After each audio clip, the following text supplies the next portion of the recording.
From the Sky News Centre, this is Paul Murray Live.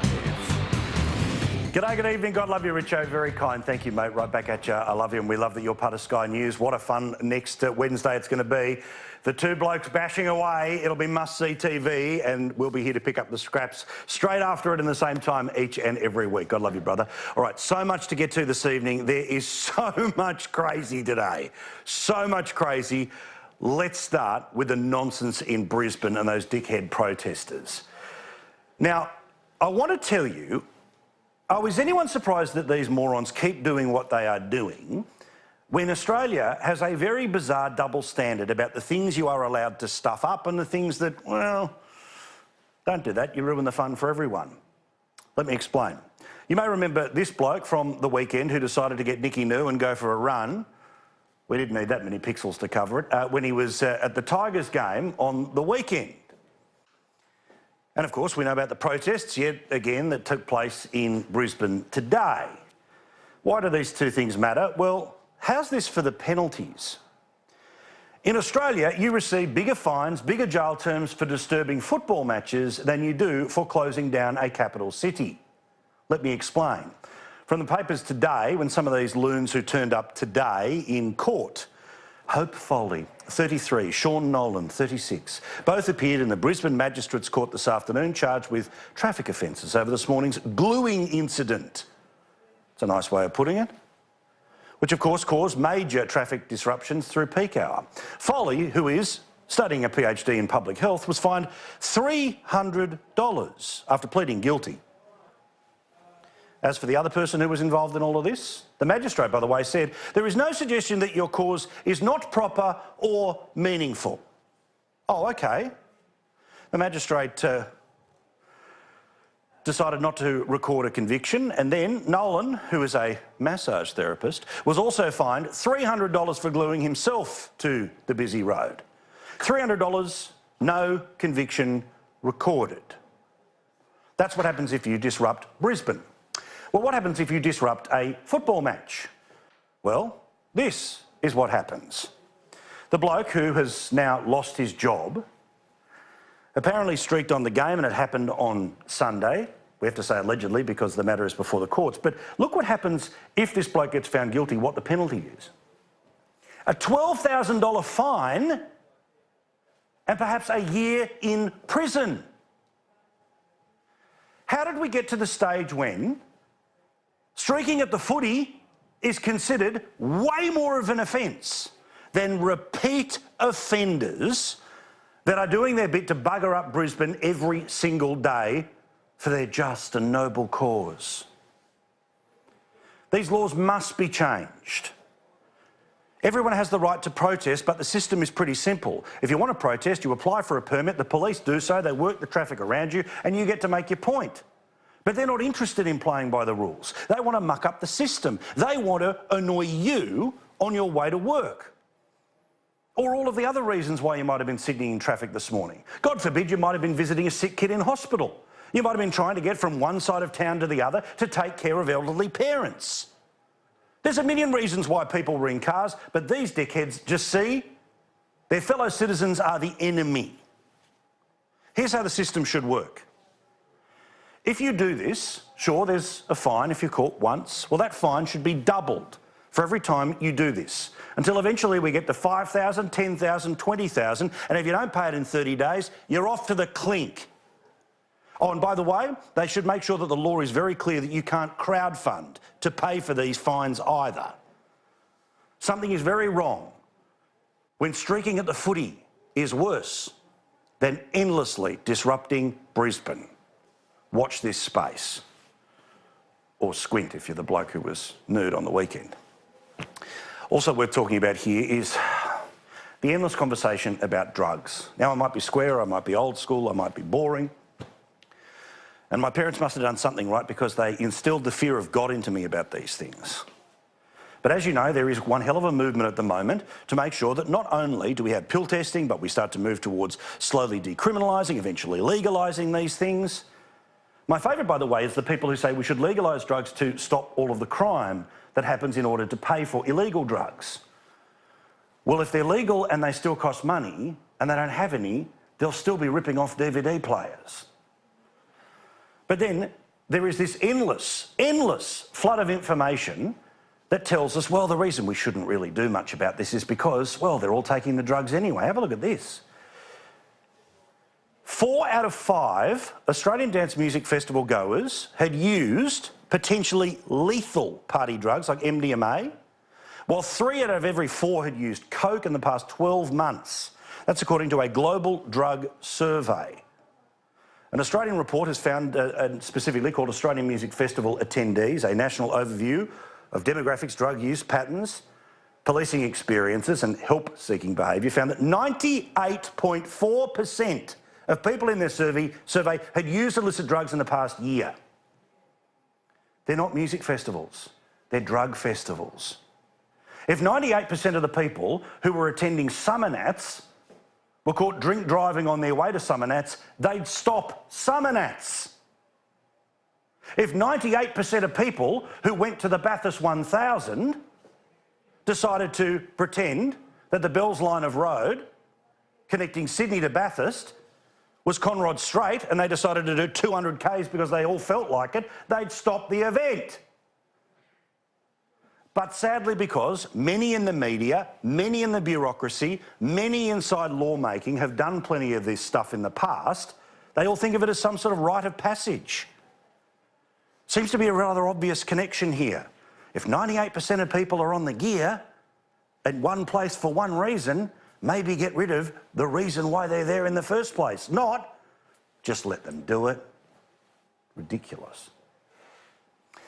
As you know, in the US, the sky's falling in because Trump put out a tweet suggesting that a congresswoman who was born in Somalia and 3 others who have different ethnic extractions should go back where they came from because they don't seem to like America. They don't seem to want to make America great again. They're the type of people who are like the idiot left in the Greens in this country who think everything's wrong about it, that there's an original sin of colonisation that must be turned around.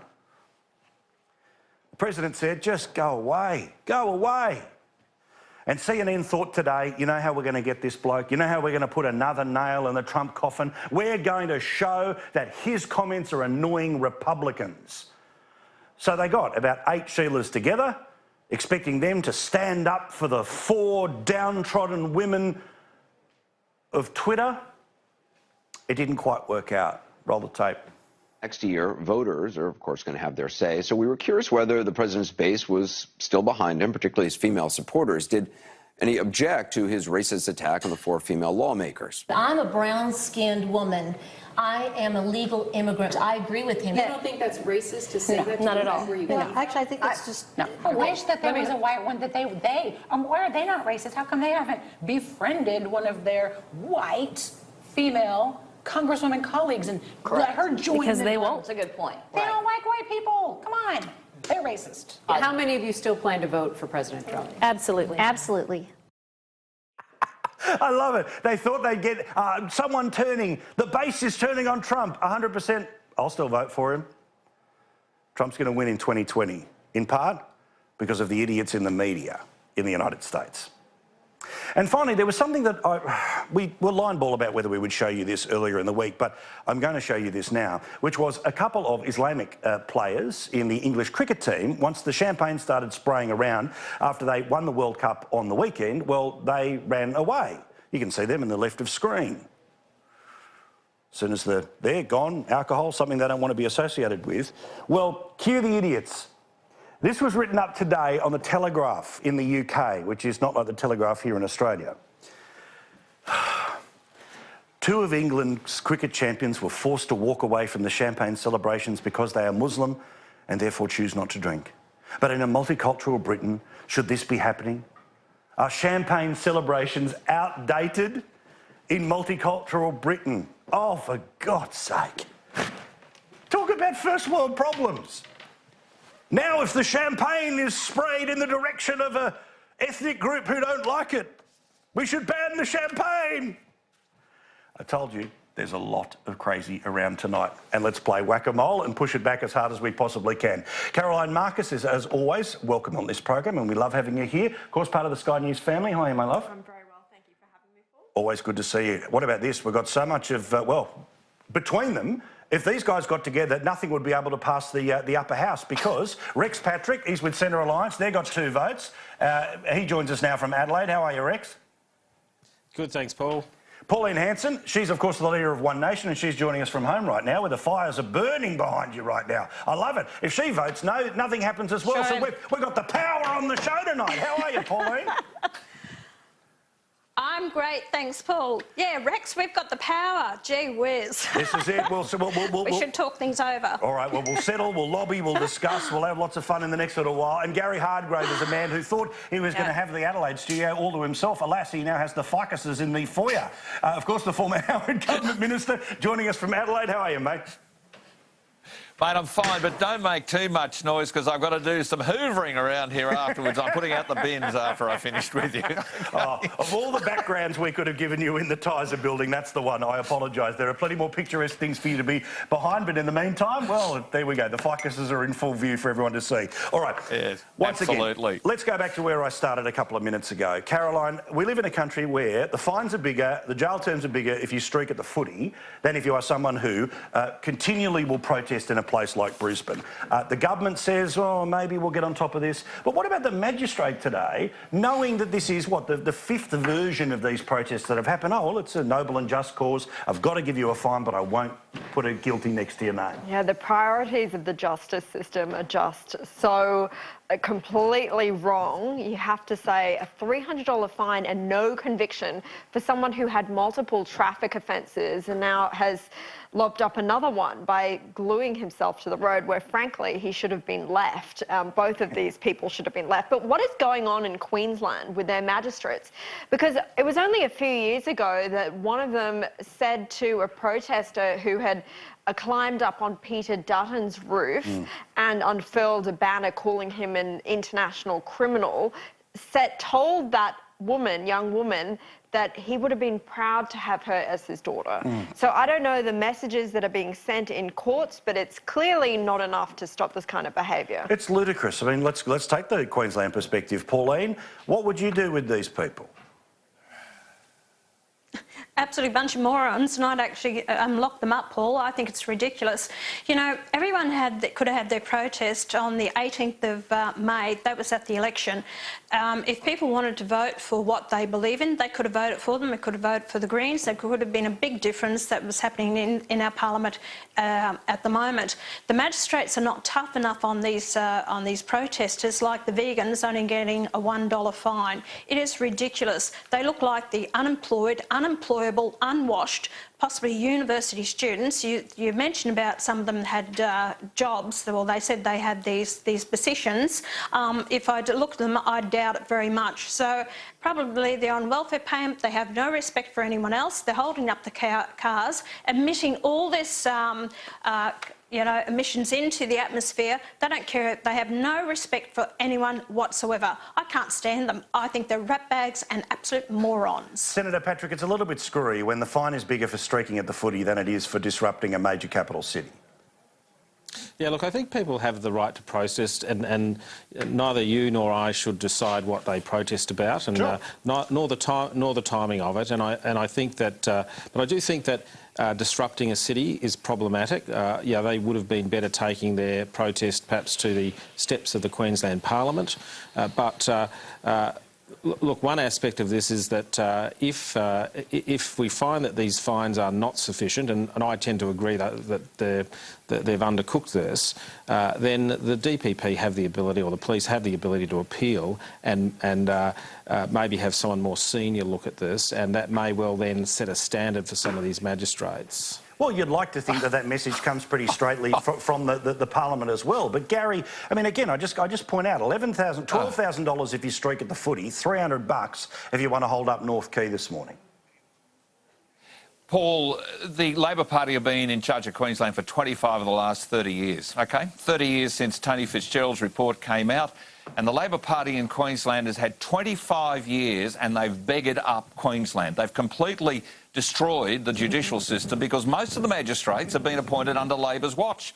You've got people who were involved in lost cause companies that were now made magistrates because they were favoured by the left-leaning Labor Attorney Generals through the Goss years and then through the Beattie years and through the Bligh years and now through the Palaszczuk years. Equally, you've got Anastasia Palaszczuk just the other day making this extraordinary statement. She said, "Oh, I think the protesters may well be losing the support they think they're going to gain out of the people of Queensland because they're wrecking the streets, they're holding up people's everyday lives." Anastasia Palaszczuk is currently 6 to 12 months behind the absolute opinion of everybody in Queensland. Premier, the people worked this out 12 months ago. Adani, not a problem. It's a job generator. In fact, in India, it's going to be a liberator of the middle classes. It's going to grow the economy and the wealth right across the Indian Pacific region. But Anastasia Palaszczuk is missing in action and leaving it to the left, who are actually running the Queensland government. Still, 25 out of the last 30 years, Paul, we're just getting what we voted for in Queensland. Well, I didn't, but the people who voted for them have been served up this malarkey, and Anastasia Palaszczuk has absolutely no idea which way to go because the factions will kill her if she does what the people want her to do. I think you may have a strong view while you're watching at home. You can send me an email, pmurray@skynews.com.au, or you can let everyone else know what you think by jumping onto the Facebook page. Just go searching for Paul Murray Live, facebook.com/Paul Murray Live. There it is, bottom of the screen. Enjoy. Annoy a lefty by liking the show. Good way to work out which members of your family are lunatics or not. Suggest it, sprint it around, see what happens. The virus of common sense will catch on, I promise. It'll get there eventually. Absolutely. Now, I want to turn our attention here too, and I'll start with you first, Senator Patrick, about an interesting, I'll put it that way, report that came out from the OECD. This is basically the group of developed nations that'll rank everything from education systems to how we perform when it comes to minimum wages, etc., etc. It, in many ways, is the body that keeps score on whether we're up or down compared to the rest of the world. How's this for an idea? Which is, a landmark international report has called on governments to help create Indigenous-owned financial institutions to boost entrepreneurship and better link their people to regional development. Now, I have no problem with anyone wanting to make sure that the best form of welfare is a job, that the best form of investment in an economy is starting your own business, etc., etc. But I don't know whether the federal government needs to be starting this bank. Surely all of these woke financial institutions would be able to spin off their own little arms of their own businesses here. Is this what the taxpayer dollar is needed for, Rex? Oh, look, I think that we should look at these sorts of ideas when they're put up. We should go and have a look at what they've done in Canada and work out whether or not there's a value for money proposition in this. There is no question that we need to give a lift up to our Indigenous folk. They are, undereducated. We deal with all sorts of health problems with Aboriginals. We like to see Aboriginals getting jobs and getting helped into jobs. This may be an option, and I think it's worth at least having a look at. Pauline, I don't mind these things get started, but I'm happy for the Commonwealth Bank to start up a version of it. I'm happy for the multi-billion-dollar profit machines that are banks to say, this is what we do. I don't have a problem with that. I don't have a problem with them trying to find talented Indigenous people to run these things to make sure. I just don't know that it should be the taxpayer who has to be paying for it. I'm with you, not the taxpayer, I'm sorry. We pay out about 30 to 33 billion a year into what I call the Aboriginal industry that I've been talking about for the last 23 years. We spend so much money on this, and there's such a waste of money, and people will agree with me here. Look, and I can see the positive side. I've just done a big trip up to the Cape York, to Bamaker and to Thursday Island and out to Coconut Island. Actually, Coconut Island, what a beautiful place. The people there are absolutely wonderful. All the kids were dressed beautifully. They're at school, and it's just going so well there, you know. And that if you go to areas like Doomadgee, it's a hopeless situation there. There's no control in that area at all. So, you know, and you talk about, Rex, you talk about undereducated. You know, the big problem is the parents won't even enforce their kids to go to school. They keep the kids out of school. And, you know, the job opportunities, cheap loans, you've got all these opportunities, the housing that's given to them. There's no, you know, how much more money we've got to throw at it. And I don't like overseas organisations telling us how we should run our country and what the taxpayers should be doing with their monies. They've got every opportunity. They've got opportunities based on because of their cultural background, that they're Aboriginals or Torres Strait Islanders, and I think it's division within our nation, and people should be given a hand in this country based on an individual needs basis and not race. And I'm sick of it. That's happening, what's happening to Uluru at the moment. They've been given so much land, now they're stopping white Australians or anyone else here from going to it. No, look, I'm sick of this division all the time. People, get up, everyone out there. I don't care what colour your skin is, whether you're black, white, brindle, Aboriginal, Indigenous, whatever, or a migrant to this country. You are responsible for yourself, your own actions. Get up off your backside and start working for yourselves, and stop always handouts looking at the taxpayers, because I want to see this nation go forward with prosperity, and everyone has to pull their weight. Rex, what about Pauline's point about personal responsibility? Well, look, I also agree with personal responsibility as well, but there's no question that Aboriginal people are a disadvantaged group of people in Australia. There are some that do fantastic jobs there and reach the highest levels, but in general, these people do need help, and if you don't help them, we end up with paying the price in other ways through the need for social remedies, the need for hospitals, the need for the judicial system and prisons and so forth. So we've got to find the right balance. All right, now we're not going to get to everyone on everything because I told you there's a lot of crazy today. There is so much crazy to get through today. So Gary, Caroline, get ready. You're ready to go here.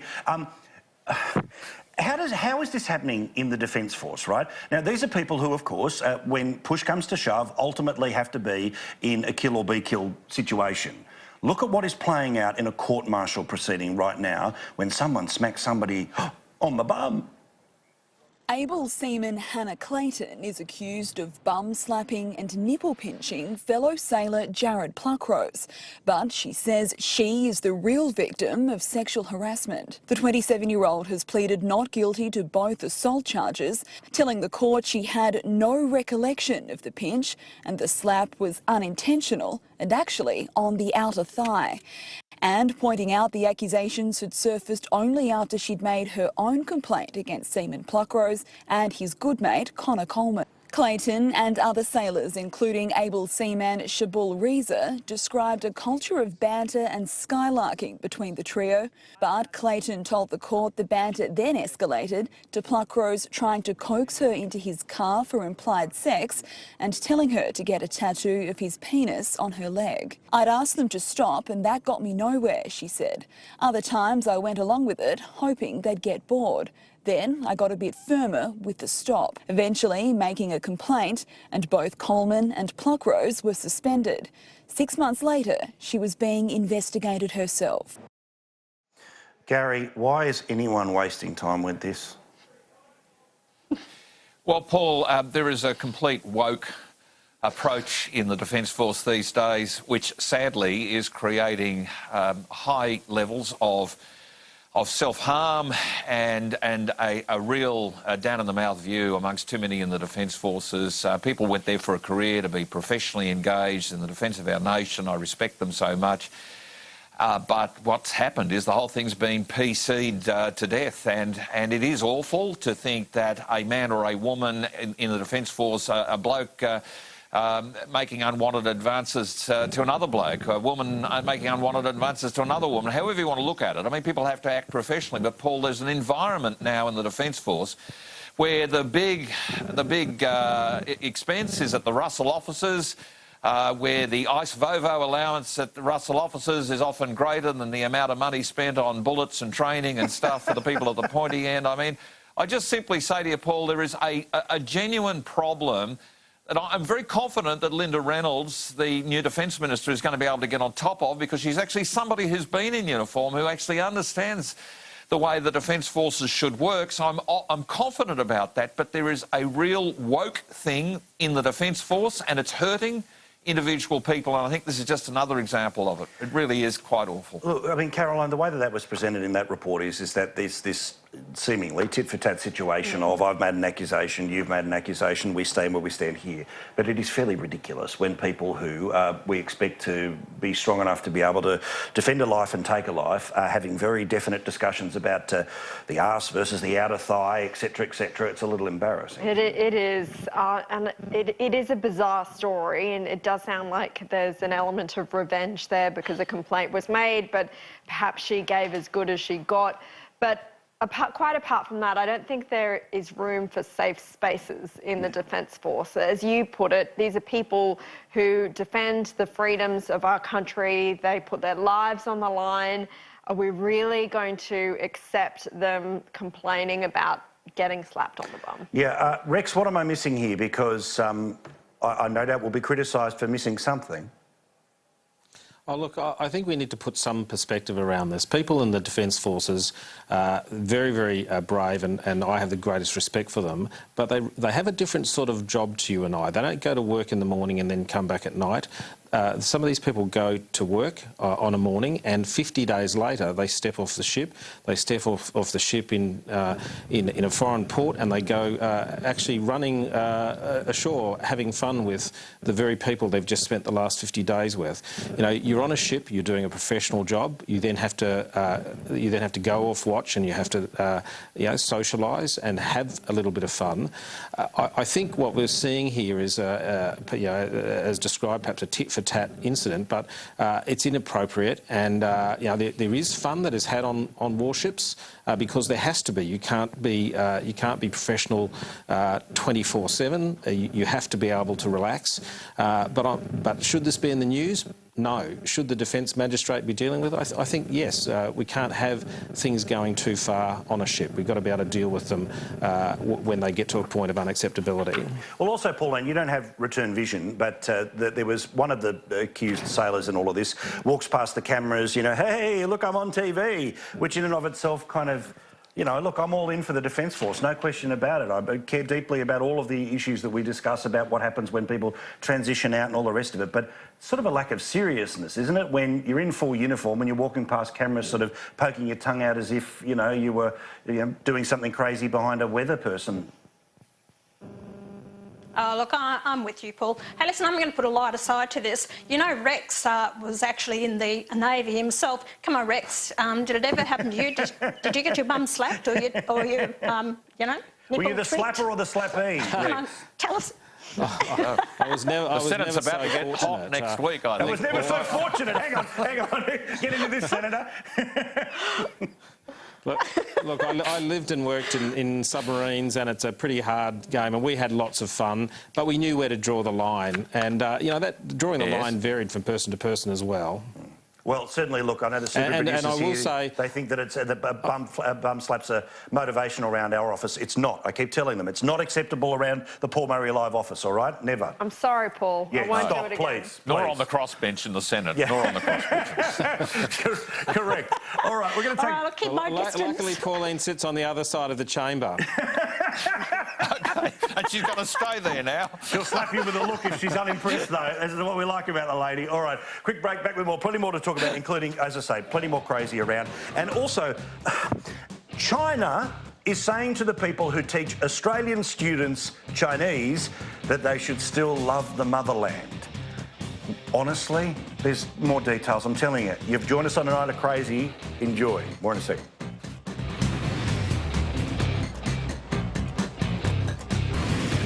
Thank you very much for watching. Here in conversation with Gary Hardgrave, who is in Adelaide. Tell us why you're in Adelaide. I think it's a good reason you're there, mate. Oh, look, I'm helping to launch a NDIS affiliated housing project, which is going to create 600 or 700 jobs around Greater Adelaide. That work's starting now. 64 purpose-built homes for people who are eligible under the NDIS. So it's a pretty good news story. It'll develop over the next couple of months, and it's great to be part of it tomorrow night. Good man. All right, Caroline Marcus is with us here at the big desk, and between them they can control whether things do or don't happen in the country. And I'm very pleased to say we've got Senators Rex Patrick and Pauline Hanson here. Pauline Hanson, of course, doing her bit for the environment by burning as much wood as she possibly can in the background. How many forests did you rip down? Just for that. That is the biggest bloody inside fire I've seen in a while, mate. Quick.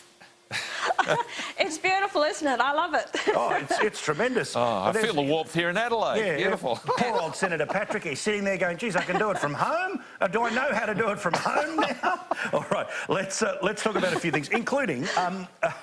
I want to talk here about an interesting thing that Nick mentioned. Now, Nick Minchin is a bloke who I think we should be hearing a lot more of. He was a guy who was a very smart minister in the Howard government, but also knew very much how the Senate works and how government should work, how the country should actually function, because, of course, he's from a place other than Sydney, a place other than Melbourne, a place other than Canberra. And he's had something interesting to say about the way that our federal government works, where he wrote today in The Australian, or rather, it was reported today in The Australian, that the former Howard government industry minister has warned that Australia's federation is at risk from, quote, Sydney-centric governments that fail to take a national perspective, citing the death of the car industry, of course in his home state of South Australia, as evidence of what happens when both the Prime Minister and Treasurer hail from the harbour city. Now, I think it's a little much to suggest that we should share around the Prime Ministership, around geographical importance here, but let's ask some people from outside of Sydney here, and we'll start with you first, Pauline. Do you get the sense, as you travel around the country, that way too much of the decision-making seems to be focused on how it plays in Sydney and Melbourne? They have the greater number of members of parliament in those two cities. Yes, they do. But do I think they actually control it? No, I don't think they do. I think... no, I wouldn't say that. And you're talking about Prime Ministership. They're very parochial and they like the Prime Minister come from either one of those two states. They don't like to see a Prime Minister come from either Western Australia or Queensland or South Australia for that matter. So they've always kept, like, the Prime Ministers from those two states, Paul.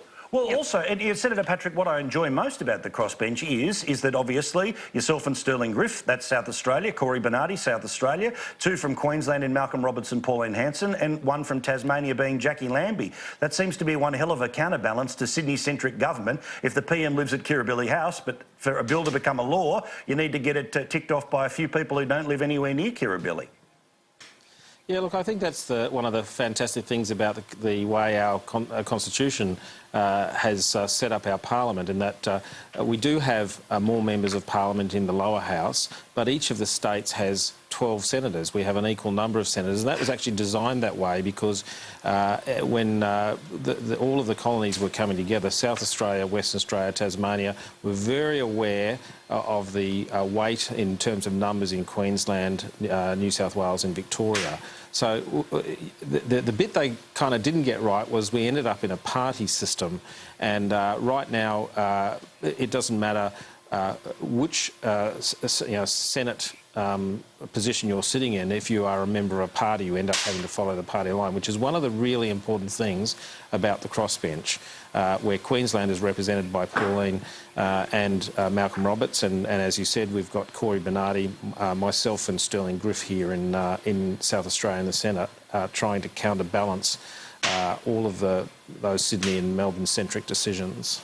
Yeah, absolutely. All right, let's talk about, well, the ongoing issue that is this coronial investigation in New South Wales about drugs, where a mother has come forward to say that the Premier in New South Wales should show courage when it comes to stopping further drug deaths, code, things like pill testing. But what about what I mentioned at the start of the show, Caroline? 98% of those that were surveyed at an international survey here in Australia well, in the past 12 months have been on the gear, and even the headlines written about some of these music festivals are that, well, yeah, most people are doing it, and this seems to be the logic of, oh, that's why we should just let it happen. As I said, if 98% of people were caught drink driving on their way to summer nats, they'd get rid of summer nats. Yeah, I've been covering this inquest a bit, and on the first day, the counsel assisting the coroner said that there was anecdotal evidence that showed 95% of people at the festivals took drugs, mostly MDMA. So you're absolutely right, these are drug festivals, not dance or music festivals. It's absolutely shameful, and I understand the desperation of these parents. It's an absolute tragedy to have to bury your own kid. But at the same time, just pill testing, you'll speak to enough toxicologists who'll say that is not the magic bullet. Just talk to Tony Wood, whose daughter Anna Wood died aged 15 from taking one MDMA tablet that was pure MDMA. Pill testing would not have saved Anna, it wouldn't save a lot of other people. So don't give them a false sense of security. Don't send mixed messages that it's okay to take drugs. Well, Gary, by the way, that wasn't shots fired. That was just the wood going crazy in the background there for Pauline. That's right, mate. I've got the Hoover going here in Adelaide, so it should be really interesting. Sounds, yeah. Mate, the Hoover, mate, remember when I hosted this show for about 5 years from the same spot, and the vacuum cleaner was behind me. You can see that footage on YouTube. Enjoy, kids. But, Gary... probably a Dyson, actually, these days, isn't it? What I love about the double standard about this is, look, we're all into harm minimisation. Of course we don't want kids to die. We understand all of this stuff. But equally so, you know, ironically, if I was standing in the same queue trying to get into the music festival and lit up my cigar, everyone would start pointing at me and telling me to go away. That's the consumption of a legal product. But, oh, well, most of them do the illegal product, so, oh, well, let's give up. How does that work? Well, Paul, I think your opening narrative tonight was, as usual, 100% spot on, and I couldn't fault it in any way, shape or form. And the simple point of all of this, though, Paul, is on so many fronts. We talked about this last Friday night on my program a bit. I know you've got Jared Blay next hour as well. I'm sure he'll have a few views on these sorts of things. Look, Paul, we're not telling our kids what's right and wrong. We're not giving them a consequence of doing the wrong thing. You can go and glue your hand in the middle of the street and hold up hundreds of thousands of people in Brisbane and you're called a hero. You know, you're not getting penalised for beating up teachers in schools. We've got school teachers now getting assaulted at a higher rate than ever before. Kids picking on kids, pulling apart walking frames of kids who have got some physical disability. Oh, that's just kids being kids. I mean, spare me, we're not even on the basic level telling kids what's right and what's wrong. The coppers are so caught up in paperwork, unable to do the things that they want to do. And by the way, they get to the courts and there's no laws that are there because we're just so soft on basic stuff.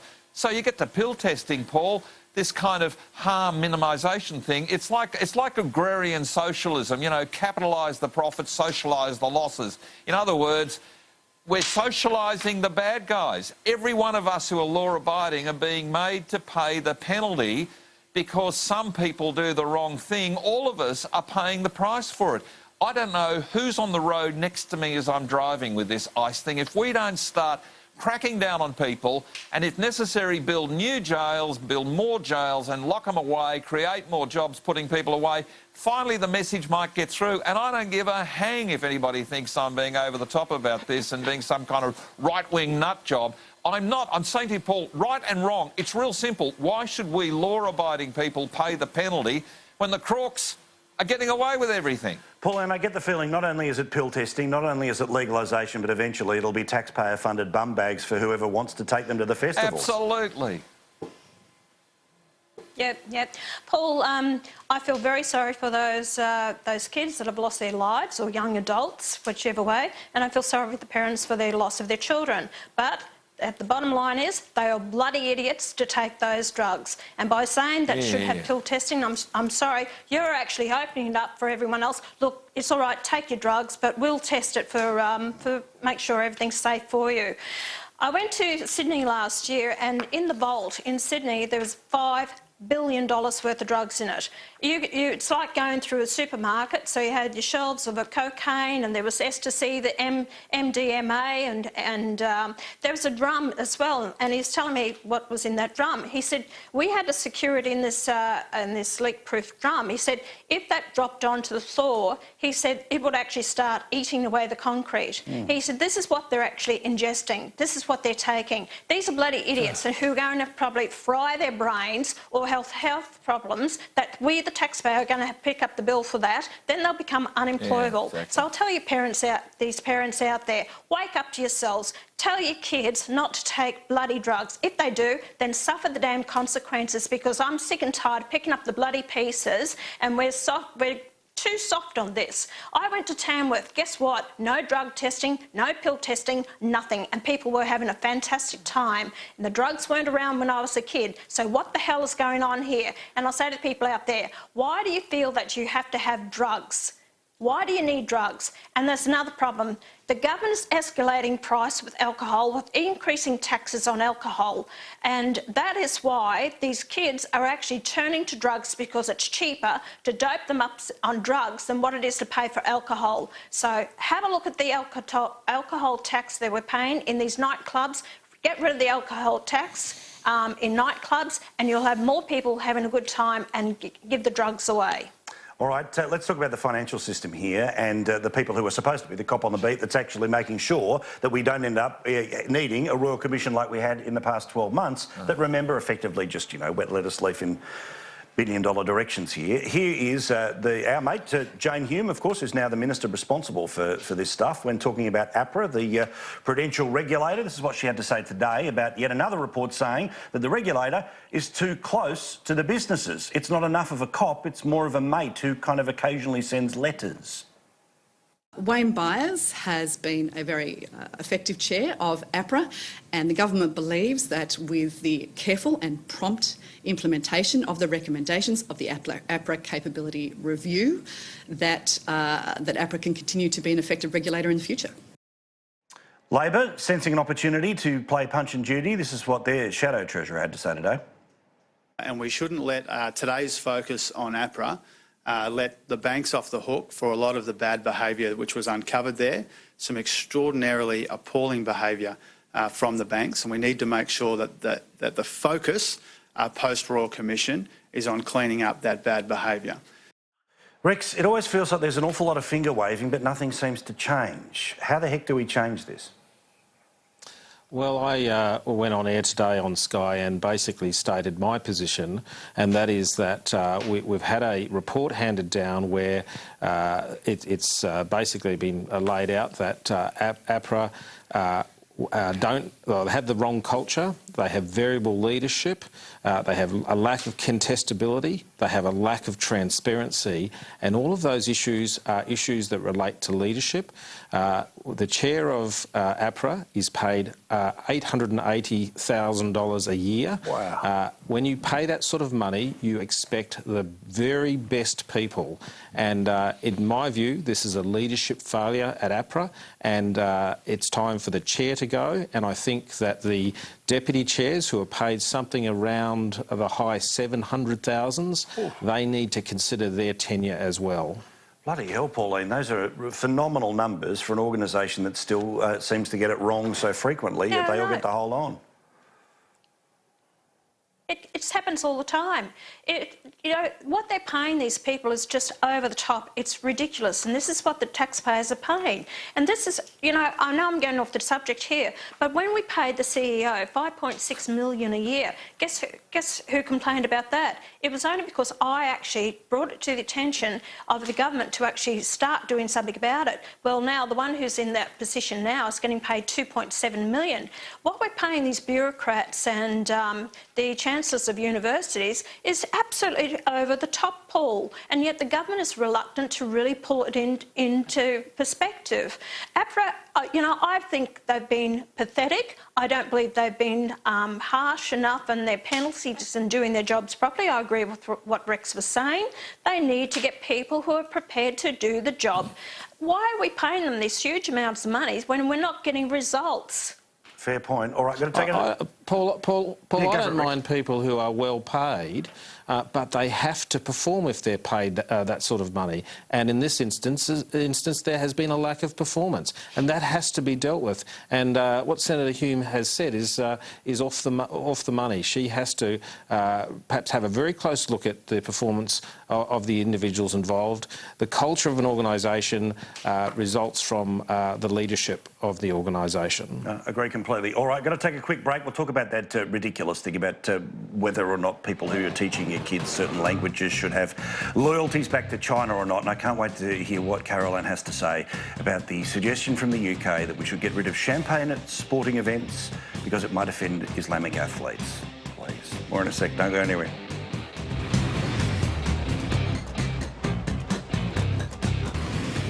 Thanks very much for watching here in conversation with Caroline Marcus, with Rex Patrick, with Pauline Hanson and with Gary Hardgrave. Remember, if you want to be part of anything, you just send me that email, pmurray@skynews.com.au, and there's no tennis, there's no football, no excuses. Got to be here every single night. The way you can do that is by hitting the green button on your Foxtel remote, and you'll be able to catch us every single night. Or, of course, if you're watching us on Win, you will be able to watch us 24/7 if you get Foxtel, foxtel.com.au. And a very interesting announcement coming from this very organisation in the next few days. Can't say much, but you're going to all be very interested in what happens in the next evolution of Foxtel. So let's continue the conversation here with This Chinese language teacher issue, it's crazy. It is just outright maddening to see, but have a look. This is as it was reported today over there on the Channel 2 website.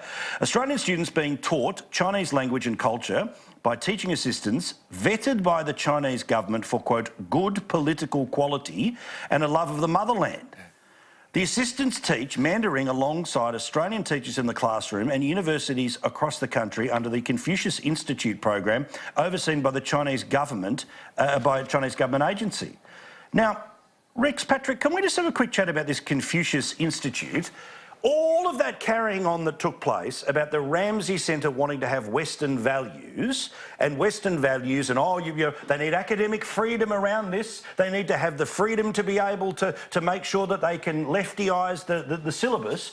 Well, here, if it's Chinese money, if it's a Chinese institute, completely fine for teachers to end up in our classrooms who are of good political character and care about the motherland.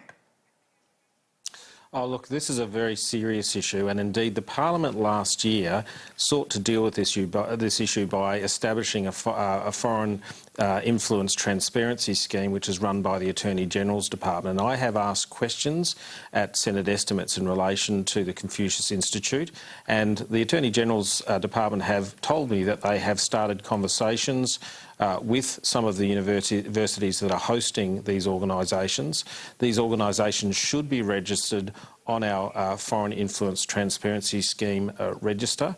And of course, we need to recognise it for what it is, and that is that there is foreign interference, there is foreign political interference occurring on the campuses of Australian universities. And just as we would not accept a liberal training session running through a university, or a Labor training session running through a university, we certainly shouldn't be accepting this from the Chinese government. It's outrageous. It honestly is. Well, say goodbye to everyone watching us on WIN. We'll get the views of everyone else. If you want to see those, jump over and join us on Foxtel, or if you're already watching us through the IQ boxes, stick around. Otherwise, on WIN, we'll see you again tomorrow night for another edition of Paul Murray Live. Have a great night wherever you are. Pauline, I'd imagine you have a rather strong view on this. This is unbelievable. I mean, again, the lefties go nuts. If Paul Ramsay, who made an awful lot of money out of healthcare, wants to donate... I mean, you couldn't find a university that would set up a course about Western values. But this institute that has infiltrated all through the universities and now is giving the Chinese tick of approval to who teaches kids in our classes. I think it's absolutely disgusting, Paul, for this to be happening in our country. Years ago, I read the Labor white paper, and it was about sort of slackening our borders so that people from Asia can actually come down here to Australia, make it a lot easier for them to come here. They actually were telling people, learn an Asian language, because we're going to be doing a lot more business with them, and they'll be travelling freely in and out, and jobs. Well, isn't it occurring that way? They're buying up our land, they've now bought up our ports, they've actually got so much interest in this country and our farming sector, and now in our educational system as well. And we're bending over backwards just to appease the Chinese. I think it's absolutely disgusting to sit and to make sure that they have connections with their motherland. You know, if these kids are Australian, why are we allowing them in here to the country to oversee the teaching of it and their connection with their, political, or whether it's connections with the motherland? They're supposed to be Australians. If they're not Australians and they don't have the loyalty to this country, you know what? Get the hell out of here, because I don't want them here, or anyone else. I don't care whether it's Chinese or whoever. You know, I'm so pro-Australian, and what our government is doing is just allowing people to come in here and just take us over. We're going to have nothing. In not so distant, far down the track, we're not going to have very much left that's we're going to call is Australian anymore, and that's even in our educational system. Well, Gary, let's flip the word China and make it Israel. The left would go crazy. There'd be, streams of Channel 2 programming that would be about this. Alas, this is sort of a come-and-go story. Well, the left would go crazy because they hate Israel and they hate the democracy, which is Israel. China is not a democracy.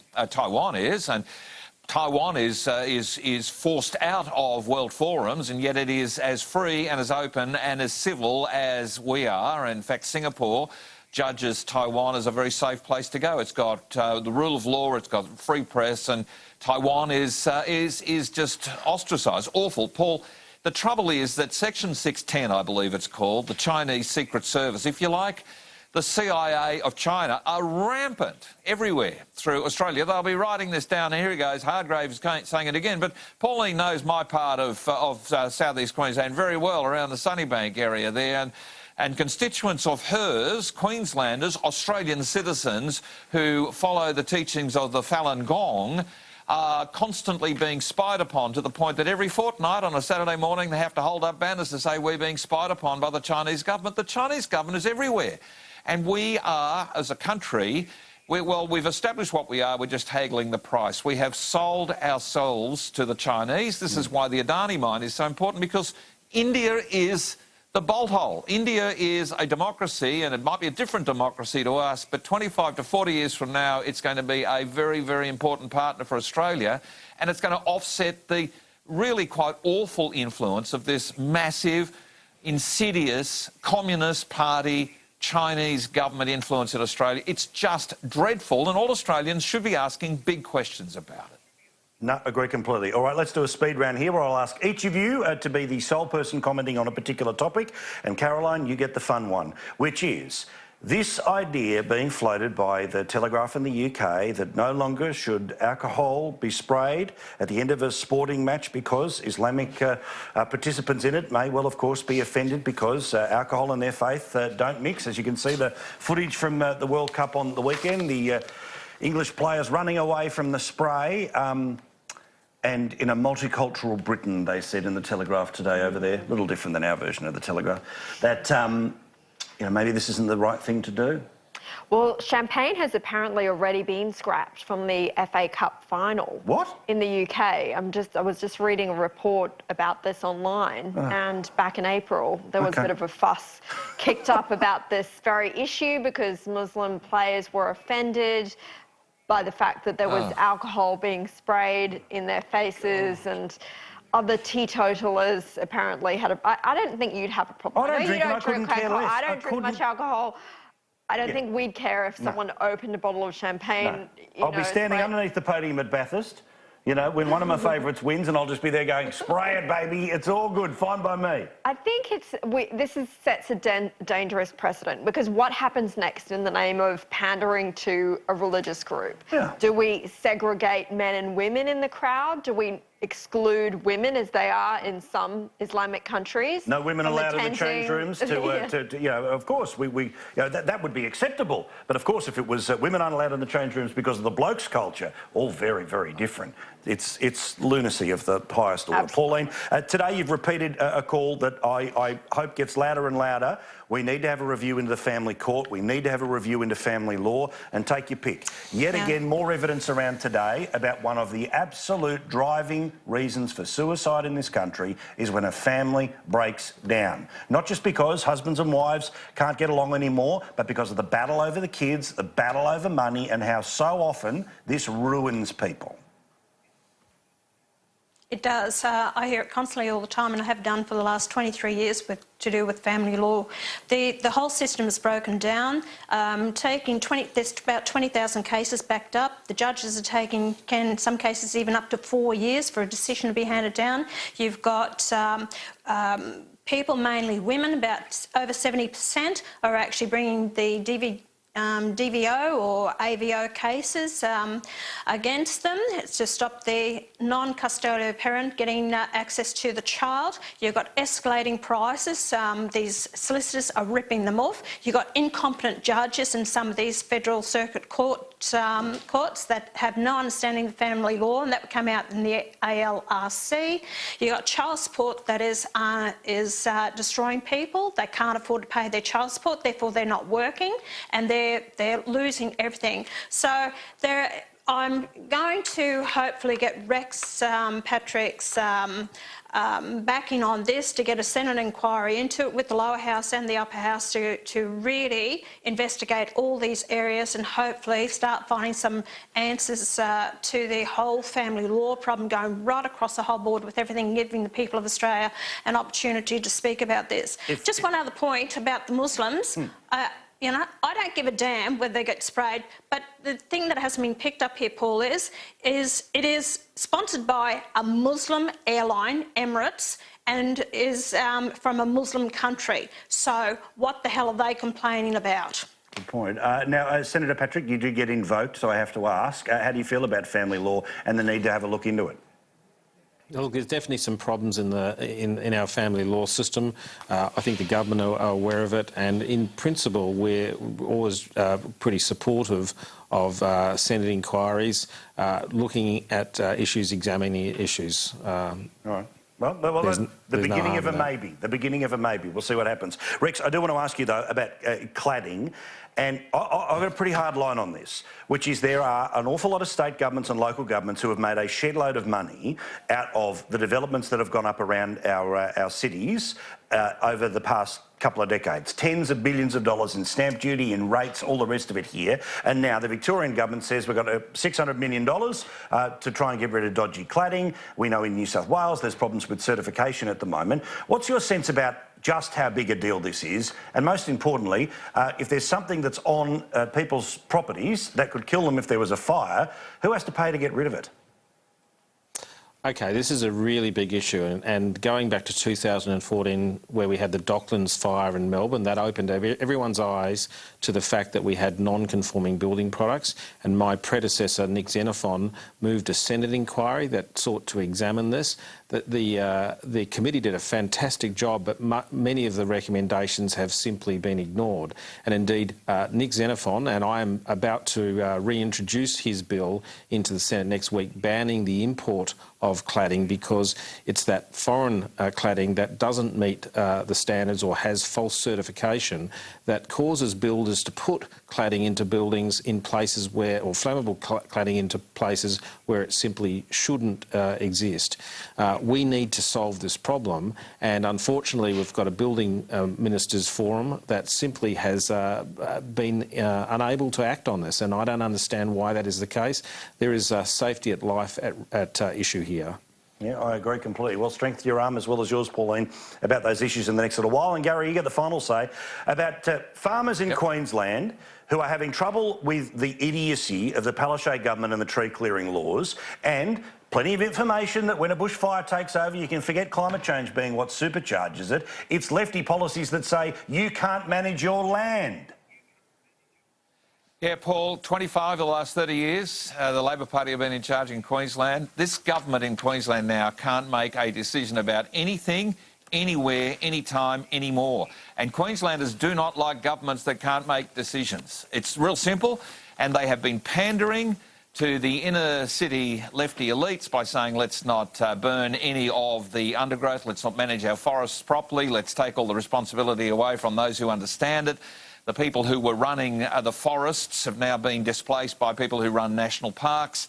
And farmers are bearing the brunt of a lot of the problems here. I know that Pauline would readily agree with that. And let me tell you, Paul, what happens now, there's so much fuel in what were properly managed forests in the past, so much fuel there now that the trees are cremated. So much for being worried about burning carbon, so much for Pauline's beautiful fire that she's got raging out there in her Ponderosa west of Ipswich. What you've got is forests getting cremated when there is a bushfire because there's so much fuel, and it's right at the door of a do-nothing, know-nothing, can't-make-a-decision Premier. And Anastasia Palaszczuk really should be quite ashamed of where she's now positioned. It's just awful. I like when you settle in on a line, Gary, because you've got incredible message discipline. What is it? 25 of the past 30 years, can't make it good. I like your running, mate. I like where you are. It's a good point.